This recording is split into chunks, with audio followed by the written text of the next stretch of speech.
Noelplum99 has been engaged in a protracted debate with YouTube user Sami Zaatari over the problem of evil.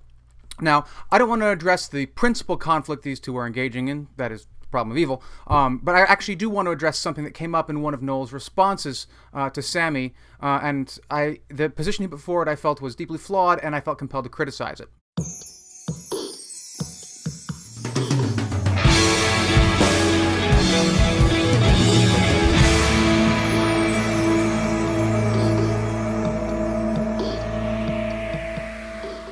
Now, before I start to criticize Noel, I should say that it goes without saying, I have tremendous respect for the guy. He's smart, he's charismatic, he's informed, he's all around just a very, very classy guy.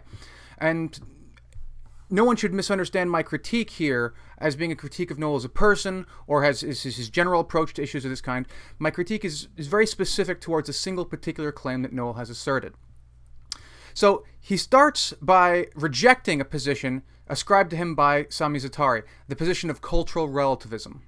All the way through Sami's video, he talks about society defining what is evil. He claims that this is my argument, that society defines what is evil, and that each society is localized and defines for itself, within itself, what is evil. That isn't the claim that I make. So if evil, and morality in general, is not relative to culture, then what is it relative to? So the difference between what I was saying and what you're claiming that I'm saying, Sami, is that you're saying that evil is defined by society. I'm not actually. I'm saying that it's defined by each individual. This position here is known as naive relativism, and I want to be clear about what I mean by that term. I'm not intending to imply that Noel's being foolish or lacking in sophistication or anything like that. Quite the opposite, in fact. If you watch Noel's video, you'll see that his position is actually quite nuanced and articulated. The term naive relativism here means precisely what Noel is saying, that morality is not relative to culture, but rather to the individual. So it's not an insult, it's not a pejorative, it's simply a descriptive term, naive relativism. It's this position that I wish to critique here. Despite Noel's very thoughtful presentation and argument for his position, I think that some reflection on moral psychology will show that naive relativism cannot be the proper meta-ethical foundations for morality. The basic problem with naive relativism is the fact that it cannot make sense of our actual first-person experiences with moral reasoning. If each individual gets to decide for themselves what is right and what is wrong, no individual can ever actually do anything wrong, since by their own lights what they did is justified. If it wasn't justified by their own standards, then they wouldn't have done it. But we all know from experience that we can do things that we ourselves take to be wrong. We do it all the time. And it's not like we're simply failing to live up to our own standards, or that we're changing our mind. At the moment we acted, we thought it was okay, and now we don't believe that anymore. Those don't actually, those things may happen sometimes, but not all the time. That does not describe what actually goes on in our head when we're doing moral deliberation. We often catch ourselves judging our own actions as immoral.